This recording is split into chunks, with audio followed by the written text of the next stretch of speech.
wind is determined by the direction in which the wind is blowing across the landing line in relation to the final approach heading.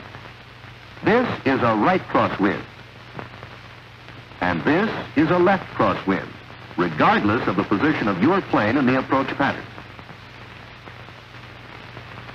Let's examine the effects of a crosswind and how to correct for it. An aircraft flying directly into or with the wind travels a straight path over the ground.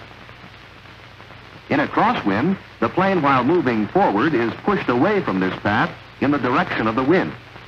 This off-course motion is called drift. To correct for drift, you must turn into the wind enough to counteract this sideways motion. This will make the plane fly at such an angle as to counteract the drift. This is known as crabbing. The amount of crab necessary will depend upon the strength of the crosswind.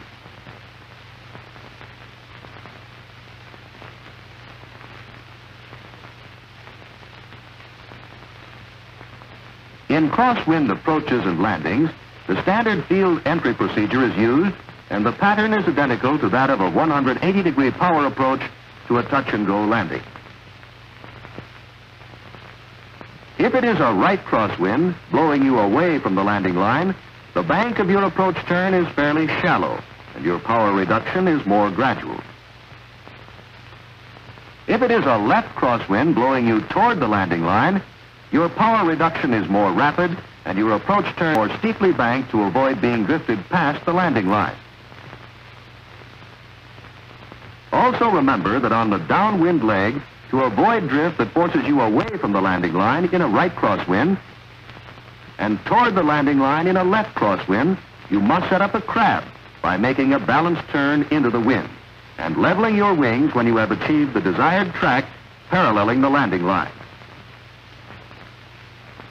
When abeam the upwind end of the field, always check your landing gear and then report wheels down and locked. Seeing that a left crosswind is causing you to drift toward the field on the downwind leg, you make a balanced turn into the wind and set up a crab so that your track over the ground will parallel your landing line. Obviously, a crab to either port or starboard will affect your wingtip distance from the field, and you must now gauge your wingtip distance from the position where you estimate your left wingtip would be if you had not set up a crab. Also remember that once you have set up a crab, you are in balanced flight.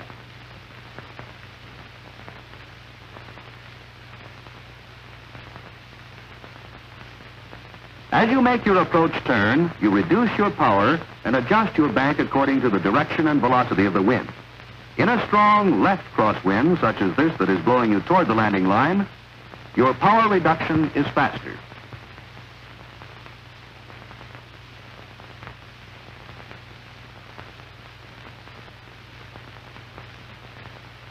And your bank in the latter part of your approach turn will be fairly steep. If a strong right crosswind is encountered, your throttle reduction would be slower and your turn more shallow. Continuing in for your landing, you are in level flight in the straightaway. Notice the amount of drift, in this case from left to right, of your plane over the runway. To counteract this drift, lower your upwind wing, in this case your left wing, while holding enough opposite rudder to stop your nose from turning toward the low wing.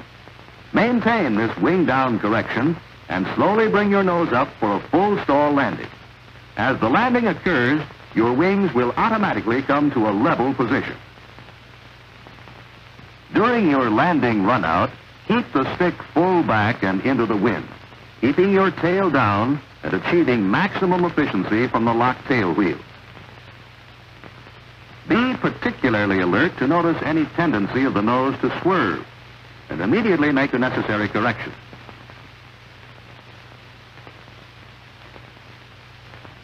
Here is how a crosswind landing with correction for drift should look. Coming in for a landing in a strong left crosswind, the plane is in level flight in the straightaway. As it begins drifting across the runway, the upwind wing is lowered and opposite rudder held to keep its path straight. Making a full stall landing, its wings level off, and with the stick pulled back and into the wind, the plane begins its run out. With your landing runout under control, take off again, still holding the stick into the wind and using rudder pressure to avoid weathercocking and maintain a straight heading as you advance throttle.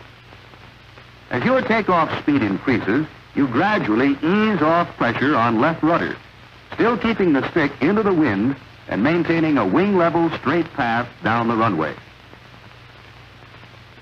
As the plane leaves the ground, it will begin to drift to the right.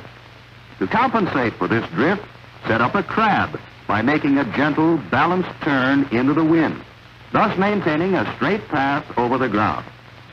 Don't use excessive rudder in the turn, which would dangerously reduce performance at this critical time. With the drift corrected, continue making a normal wing-level climb out of the field.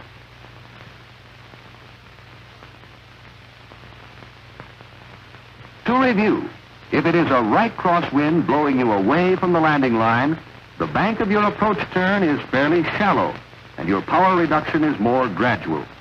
If it is a left crosswind blowing you toward the landing line, your power reduction is more rapid and your approach turn more steeply banked to avoid being drifted past the landing line.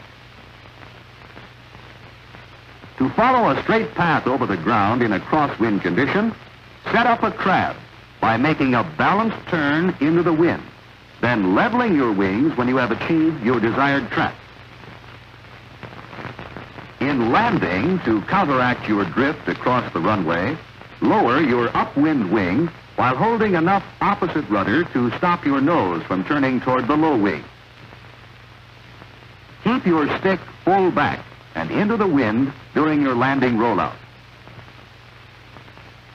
When you are airborne after takeoff, compensate for your drift by making a gentle, balanced turn into the wind, thus setting up a crab which is maintained as you continue your climb out of the field.